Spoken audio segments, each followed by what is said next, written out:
and you put my soul into my body. بِيَدِكَ رَفَعْتُ رَأْسِي فَرَأَيْتُهُ عَلَى كَوَاكِبِ الْعَرْشِ مَكْتُوبًا. Says, oh Allah, when you created me, you put my soul into me. The very first thing that I did was I looked up at the arsh. You know what the arsh is? The throne of Allah. No, it's not the physical throne of Allah. It's there as a show of power of Allah. Allah created that to show His power, ultimate power and majesty. So, Adam says, I looked up and I saw written around the arsh. What did he see written around the arsh? La ilaha illallah Muhammadur Rasulullah. He said, oh Allah, I saw written around the arsh that there is no God but Allah, and Muhammad is the messenger of Allah. So I assume that anybody whose name is attached next to yours must be of a great personality. But here's the thing. Here's the thing, and I need you to pay attention to this. What did he say on the arsh? What did he say on the arsh? La ilaha illallah Muhammadur Rasulullah. Yes? What does that mean? There is no God but Allah and Muhammad. I can't hear you. Muhammad? Did he say Muhammad will be the messenger of Allah? Is. Muhammad is the messenger of Allah, isn't it? So even then, even in the time of Hazrat Adam alayhi salam, Rasulullah sallallahu alayhi wa sallam is the messenger even then. Which means what? That his authority existed even then? Yes? You can accept that. Yeah? Okay, so now you have two examples. One in the time of the Prophet. Yes? One in the time of the Prophet. One before the time of the Prophet. Now let me give you another verse. But I'll give you the background to this verse so it puts things into context.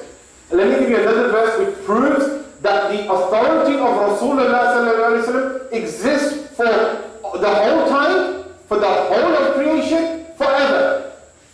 Okay? Forever. One day in Madinatul Munawwara, a man, and I call him a man specifically because he claimed to be a Muslim. He claimed to be a Muslim, just like the Salafis do. He was from the same group of these Salafis. He was basically one of them. He's their forefather, you can say. So he claimed to be from the group of the Muslims. And he had a dispute with a Jew. He had a dispute with a Jew. Right, a Jewish person. Now, they had this big dispute and they couldn't resolve this dispute. So the Jewish man said, oh Arab, let's go to your prophet. Let's go to your prophet and he will do justice on this matter. He will do justice. Even the non-Muslims knew that Rasulullah was just. Even the non-Muslims knew that Rasulullah's authority was the most just authority on the land. So the man said, fine, I've read the Shahada, of course it's my prophet. He is going to accept my testimony over your testimony, let's go. So they went, off they went, and they presented themselves in the court of Rasulullah. And they said, Ya Rasulullah, we have a dispute, we would like you to resolve it. And the Prophet said, fine, I'll resolve it. So the Jewish man stood up and he presented his argument. He presented his argument, he gave his submissions. Then the other man stood up and he gave his submissions. He presented his argument. And he said, he looked at Rasulullah and he said, I believe in you. Do it in my favor. Like, it's almost like slipping a ginger, $1,000 notes and saying, come on, we're from this is quite prominent in the subcontinent. I don't know if it's quite prominent here. In the subcontinent, it's like the older generation will as a lawyer, whenever I have a client, and if the client's from Pakistan or India, he will come to me and he will say, what's your father's name? Then I'll tell him, and he'll be standing there, do I know him? No. What's your grandfather's name? Then I'll tell him. Where are you from in Pakistan? Then I'll tell him. And then he'll say, oh, yes. Your great-great-great-grandfather used to play with my great-great-great-great-uncle. We're one and the same. You do me a favor. Okay? This is how they operate, yeah? But, so this man tried to do this with Rasulullah sallallahu alaihi wasallam. He said, I read your shahada. I knew what Rasulullah sallallahu alaihi wasallam gave. Okay, right. I've heard both of your disputes. Now I'm going to deliver my judgment. Now I'm going to deliver my judgment. Rasulullah sallallahu alaihi wasallam said, right. The person that is right in this dispute is the Jew. Is that? Right. That proves that justice sees no color, no creed, no race, no religion. Right? Rasulullah said the Jew. And the man who claimed to be a Muslim, he was fuming. He was fuming. He said, I read your shahada. I accept your prophethood. But you deliver judgment in his favor? What is this about? The man said, no, I'm not going to accept this. So he says to the Jew, he says, look, no, we must go to somebody else. We must go to somebody else. So he thinks, and the Jew says, fine, who else do you want to go to? And he thinks, Sayyidina Umar ibn Khattab, Amir al-Mu'mineen, who's recognized and described as Shiddatul min al-Kafirin, as he's very harsh upon the Kafirs. He's very harsh upon them. He said, let's go to him. He will definitely rule in my favor. Because he's harsh upon the Kafir. But little did you know that Sayyidina Umar is only harsh upon the Kafir when he needs to be. So anyway, as they went, the Jews said, fine, let's go. So they went. And this time they presented themselves in the court of Sayyidina Umar. Now usually, I don't know about here, I'm assuming it's the same case here. Usually, you would go from the magistrate's court to the Supreme Court. Yes? You wouldn't go for, if the Supreme Court gave you a ruling, you wouldn't go and appeal it in the magistrate court. No? They would say, are you crazy? The judge will say, do you want me to lose my job? Do you want me to overrule the judgment of a higher judge? Right? So, this man, but you know, our forefathers, they used to say, when Allah takes your iman away, when Allah takes your faith away, He also takes your intellect away. And so this man, his intellect wasn't working. He had been to the Supreme Court. He had been to the highest possible court that you can go to. But he wasn't satisfied with the authority. So he came all the way down to the court of Sayyidina Umar. Strange. Nevertheless, Sayyidina Umar heard the arguments. Sayyidina Umar said, right, because Sayyidina Umar was the judge also. Sayyidina Umar said, right, tell me, the Jew, what's your problem? The Jew said, this is my issue, this is my submissions. Said, fine. Said to the man, okay, now your turn. What's your submissions? He gave his submission. He said, this is the problem, this is my issue. Sayyidina Umar says, fine. Sometimes, when a judge needs to make a decision, he retires. And when I say he retires, it doesn't mean that he goes and retires and sits on a beach in the Bahamas. No, he retires and goes back into his chamber, and he looks through his notes to see what's happened and he thinks about it, and he says, right, okay, this person does this. So Sayyidina Umar said, look, I am going to retire, and when I come back, I will deliver my judgment. Everyone following so far? Yes? Right. And as Sayyidina Umar went to go, the Jew said, oh Umar, I think there is one more thing that you should know before you deliver your judgment. Umar said, really? What is that? He said, we have been to the court of Rasulullah.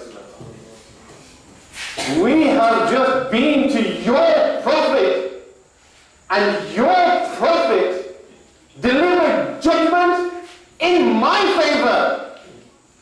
But this man wanted to come to you, despite your Prophet deliver. So Umar, before you deliver your judgment, bear that in mind. Did Sayyidina Umar want to lose his job? No. So what did Sayyidina Umar do? He took out his sword and he cut off the head of the man. Not the Jew, the other man. Cut off his head. Now, there was a huge uproar in Medina. There was a huge uproar. Because all the munafiqs, the hypocrites, they were saying because Sayyidina Umar, let me tell you, maybe inshallah another day I'll give you a bit of a biography about Sayyidina Umar.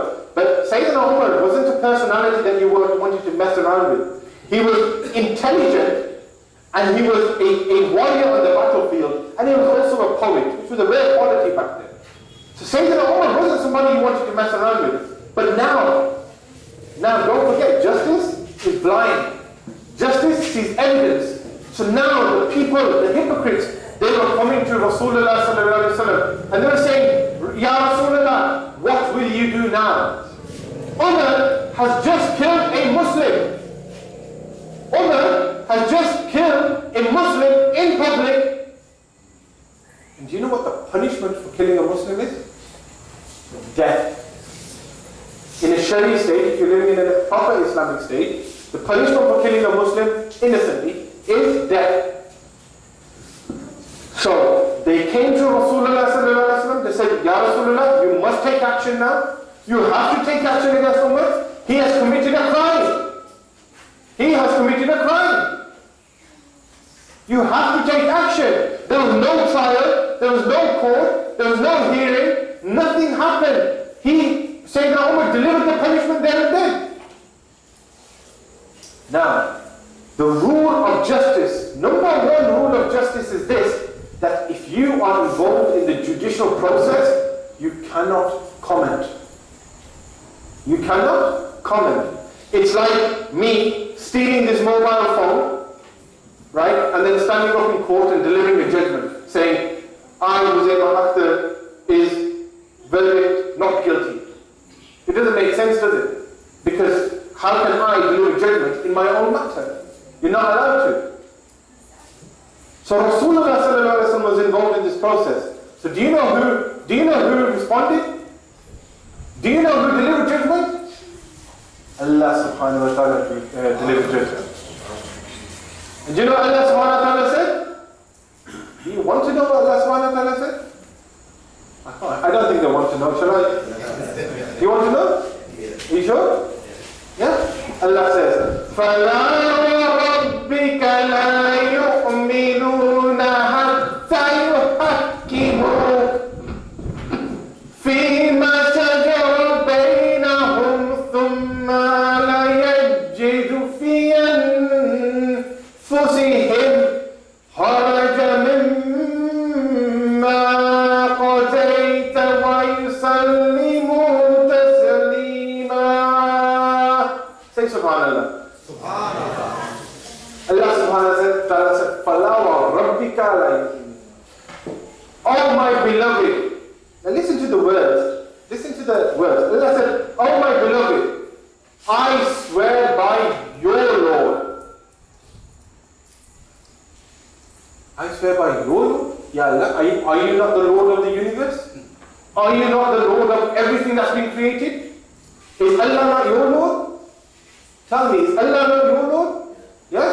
Is He not the Lord of Adam alayhi salam? Is He not the Lord of Isa alayhi salam? Is He not the Lord of Ibrahim alayhi salam? Is He not the Lord of Musa alayhi salam? But Allah subhanahu wa ta'ala specifically said, oh my beloved, I swear by your Lord. It's an expression of love. It's like when you say to your son, yeah, you're my son. Is he not the son of your wife? He's also the son of you're saying, he's my son. This is my daughter. You see? Allah subhanahu wa ta'ala says, oh my beloved, I swear by your Lord. What? That until they don't accept you as the final authority over them, they are not even Muslim.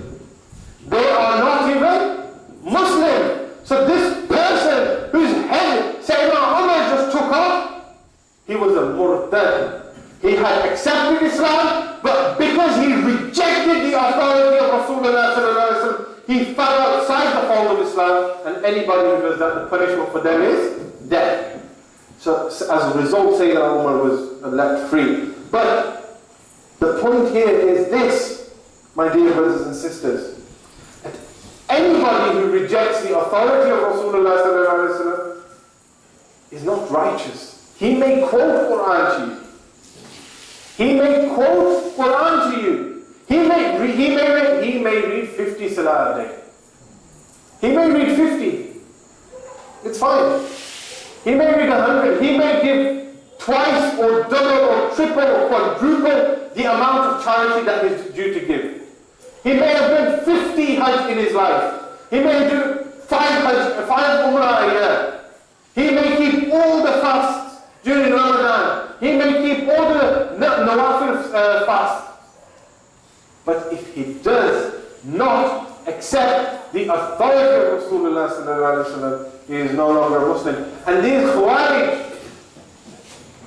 these Salafis, they do not accept the authority of Rasulullah. They say he is dead. How can somebody be dead have authority? They say he can't do nothing to us. How can somebody who can't do nothing to you have authority? They say he can't do nothing for us.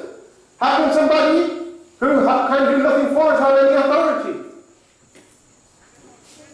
So you see, it is the authority of Rasulullah sallallahu alaihi wasallam that is important. And this is why we come to this MILAD events.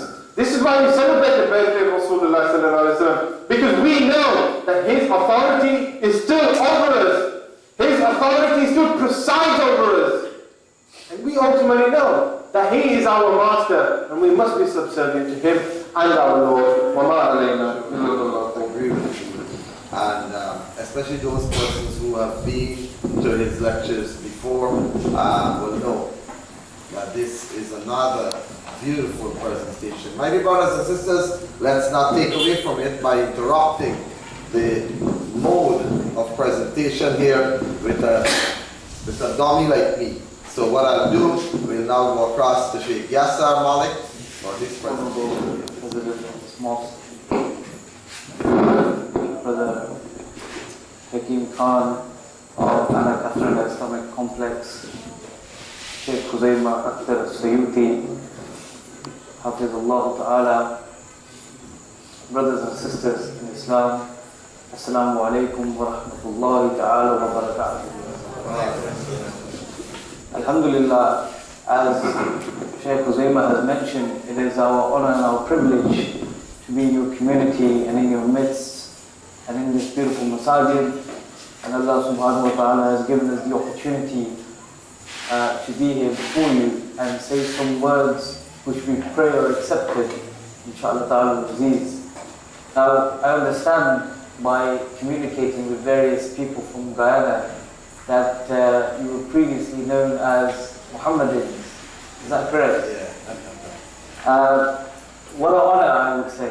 And I would say this, let's live up to this name of being Muhammadans and join me with great love and affection so I can start my discourse and recite the rule of Rasulullah sallallahu alaihi wasallam. Allahumma salli ala Sayyidina wa Mawlana Muhammad wa ala ali Sayyidina wa Mawlana Muhammadin wa barik wa salli alayhi.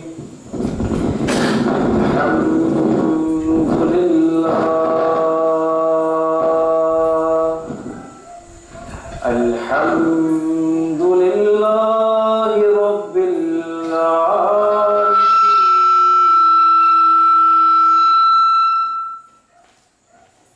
والعاقبة للمتقين والصلاة والسلام على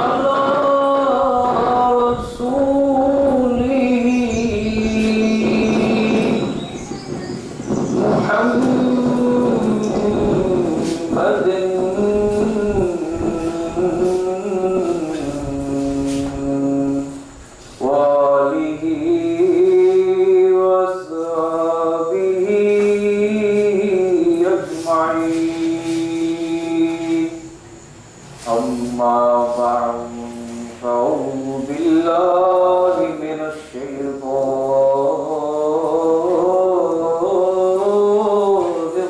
الرجيم. بسم الله الرحمن الرحيم. إنا أعطيناك الكوثر. صدق الله العظيم وصدق رسوله النبي الكريم. إن الله وملائكته يصلون